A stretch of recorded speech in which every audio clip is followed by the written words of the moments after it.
খালুর সাথে অবৈধ সম্পর্ক হয়েছে তোমার, মেলামেশা হয়েছে? জি খালুর সাথে 5 দিন ছিলে? জি কবুল করলে একলা মতে, বাসর করলে একলা মতে, সবার মতামত লাগবো গে?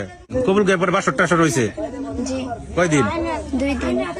তোমার খালার সংসারটা বাংলাকে পুরুষ আসাল না দুনিয়ায়, পুরুষেরা তো অভাব। তারপরে কিমনে করে নিয়ে গেলেন গাছ ছোট মেয়েটারে, কিমনে ব্রেন ওয়াশ করলেন এই ছোট মেয়েটার? 5 মাসের সম্পর্ক খালুর নাকি কি কি সম্পর্ক কদিটু বোঝাচ্ছে? নিজেরা কি করছে?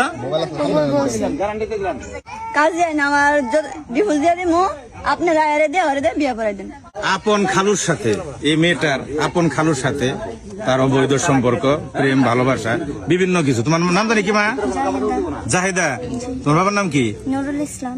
গ্রামের নাম কি? বুড়াই খামারপাড়া। থানা মির্জাপুর, জেলা টাঙ্গাইল। জি খালুর সাথে কতদিনের সম্পর্ক? 5 মাস। 5 মাস। জি 5 মাসের সম্পর্ক খালুর নাকি কি কি সম্পর্ক কদিটু বোঝাচ্ছে? এই মেয়েটা 5 দিন ধরে নিখোঁজ। মেয়েটার পরিবার গতকাল আমার বাড়িতে যায়, যাওয়ার পরে আমি একটা ভিডিও পোস্ট করি। ভিডিও পোস্ট করার পরে 1 ঘন্টা পরে মেয়েটারে পাওয়া যায় কোথায় থেকে? খালুর কাছ থেকে। সে খালুর সাথে 5 দিন ধরে বাড়ির থেকে যায় ঘর সংসার করছো না? বিয়ে করছো? জি না। বিয়ে করে নাই? কবর বলছে বলে জি কবুল বলছি। নিজেরা কি করছো? কবুল বলছি। মুখে বিয়ে করছো দুজনে? জি কবুল কয়ে? জি। তারপরে কি হয়েছে? তারপর আমাদের